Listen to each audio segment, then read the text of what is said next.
నేను డాక్టర్ శ్రీధర్ 9295909819. ఇప్పుడు మనము శని వక్రగతి గురించి మనం సశాస్త్రీయమైనటువంటి విధానంలో తెలుసుకునేటువంటి ప్రయత్నం చేద్దాము.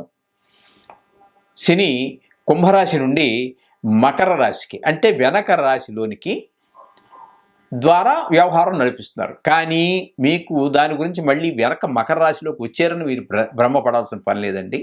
ఆయన కుంభంలోనే ఉంటారు. అంటే వ్యవహార దృష్టి మాత్రం వెనకాల ఉన్నటువంటి మకర రాశిలోనికి వస్తోంది. అక్కడి నుంచి ఆయన వ్యవహారాలన్నీ నడిపిస్తూ ఉన్నారు. ఇప్పుడు మనకి ఇది అయిపోయినటువంటి నిజానికి జూన్ 30వ తారీఖున ఆయన ప్రవేశం జరిగింది. అప్పుడే 3-4 రోజులు గడిచిపోయింది. కానీ నేను నిజానికి ఇది ఈ వీడియో చేయాలనుకోలేదు.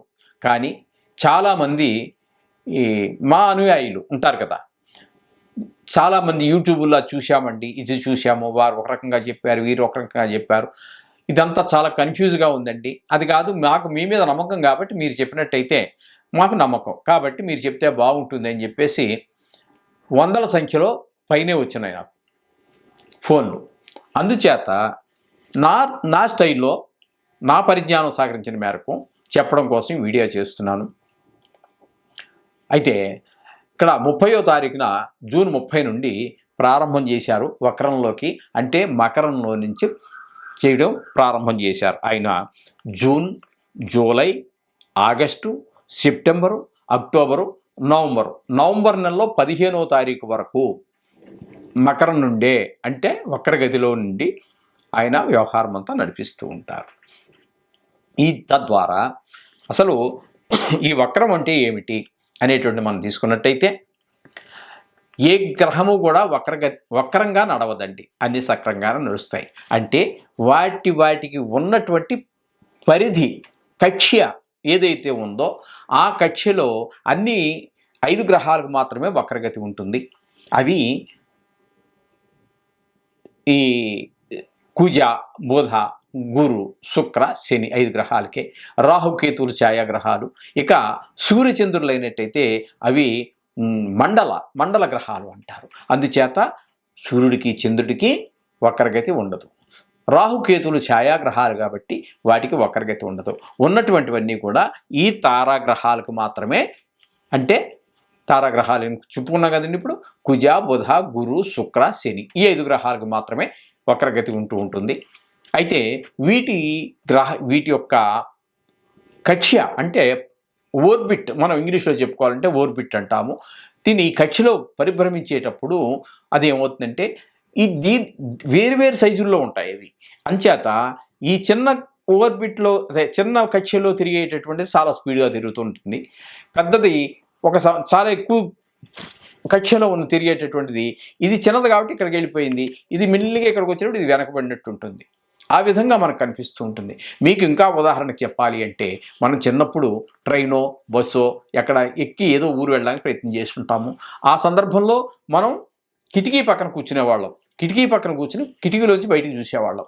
ఆ బయటికి చూసినప్పుడు మనకి చిన్నపిల్లవాళ్ళం కదా, మనకి అంత దృష్టి ఉండదు. వాటిని అలా చూస్తూ ఉంటే ఆ పొలాలు, ఆ చెట్లు, ఆ టెలిఫోన్ తీగలు, ఆ కరెంటు స్తంభాలు, ఆ కొండలు, గుట్టలు ఇవన్నీ కూడా వెనక్కి వెళ్ళిపోతున్నట్టుగా మనకి గోచరిస్తుందే కానీ అవి ఎక్కడికి కథలు అక్కడే ఉంటాయి. మనం జరిగేది ఏంటంటే మనం ముందుకు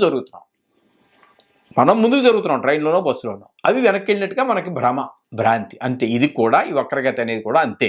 ఏ గ్రహమో వెనక్కి తిరగటం ముందుకు తిరగటం అని ఉండదు. ఇకపోతే కొన్ని గ్రహాలకి అతిచారం అని కుజ గ్రహానికి సంబంధించి కొన్ని సందర్భాల్లో స్తంభన అని ఉంటూ ఉంటాయి. దాని గురించి ఇప్పుడు అక్కర్లేదు. మనం వక్రగతి గురించి చెప్పుకుంటున్నాము కాబట్టి ఇప్పుడు శనీశ్వరుని యొక్క వక్రగతి గురించి మనం చెప్పుకుంటున్నాం. ఆయన కుంభం నుంచి మకరంలోనికి వక్రగతి ద్వారా ఇప్పుడు మనం చెప్పుకున్నటువంటి సుమారుగా 140 రోజులు జరుగుతోంది. ఈ 140 రోజుల్లో ఏ రాసుల వాళ్ళకి ఏ ఫలితాలు ఇస్తాడు అనేటటువంటిది మనం తెలుసుకునేటువంటి ప్రయత్నం చేద్దాం. ఇప్పుడు నిజానికి మొన్నటి వరకు జన్మంలో అంటే కుంభరాశిలో జన్మంగా ఉండేది, అక్కడ శుభ ఫలితాలను ఇవ్వజాలడు. ఆయనకి ఇప్పుడు మకరంలోకి వచ్చాక ఏమైంది అంటే ఆయనకి 12వ స్థానంలో కుజుడు ఉన్నట్టుగా లెక్క. కుంభానికి మకరము 12వ స్థానం అవుతోంది కాబట్టి 12వ స్థానంలో మనకి శుభ ఫలితాలు ఇవ్వజాలడు. మొన్నటి వరకు ఆయనకి జన్మంలో ఉన్నాడు, అప్పుడు ఇవ్వలేదు, ఇప్పుడు ఇంకా ఏకాదశి స్థానం ఇందాక మనం చెప్పుకోవడం జరిగింది శుభస్థానాల గురించి చెప్పుకుంటున్నప్పుడు. అయినప్పటికీ మరొక్కసారి చెప్పుకునేటటువంటి ద్వాదశ రాశుల గురించి చెప్పుకుంటున్నాం కాబట్టి మరొక్కసారి ఏకాదశి స్థానంలో శని సంచారం ఏ విధమైనటువంటి ఫలితాలు ఉంటాయనేది ఒకసారి మనం తెలుసుకునేటువంటి ప్రయత్నం చేద్దాము. ఇక్కడ మీనరాశి వారికి మకరం ఏకాదశి స్థానం అవుతోంది.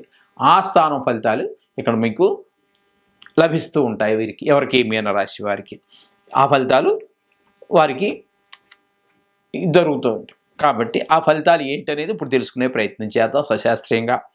ఆరోగ్యం అర్ధలాభచ్చ స్త్రీ పుత్ర సుఖవర్ధనం చిత్తశుద్ధి అభీష్టార్థం ఏకాదశ గతే శనౌ.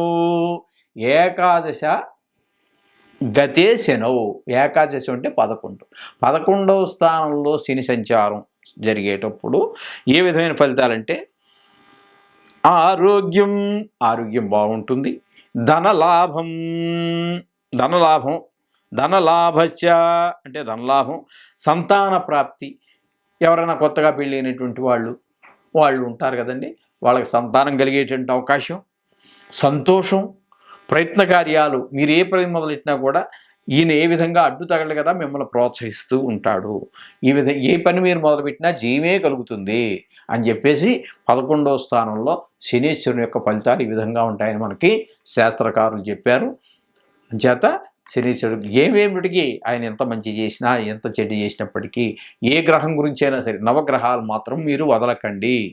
ఇది మన జీవితంలో అతి ముఖ్యమైనటువంటి పూజా విధానంలో తప్పకుండా విఘ్నేశ్వరుడు యొక్క పూజ ఎలాగా మొట్టమొదటిగా చేస్తామో, మొట్టమొదటిగా విఘ్నేశ్వరుడు పూజ చేసిన తర్వాత దీన్ని కూడా అంటే ఈ నవగ్రహ శ్లోకాలు కావచ్చు, గాయత్రి కావచ్చు, బీజాక్షరాలు కావచ్చు, ప్రకాశిక మంత్రాలు కావచ్చు, వేద మంత్రాలు కావచ్చు, ఇది కూడా ఖచ్చితంగా మీరు ఈ పూజ ప్రారంభించేటప్పుడు విఘ్నేశ్వరుడు పూజ ఎంత తప్పకుండా ఖచ్చితంగా చేస్తారో అంత ఖచ్చితంగా దీన్ని కూడా నిర్వహించండి. చక్కటి ఫలితాలు మిమ్మల్ని వెతుక్కుంటూ వస్తాయి. శుభం భూయాత్.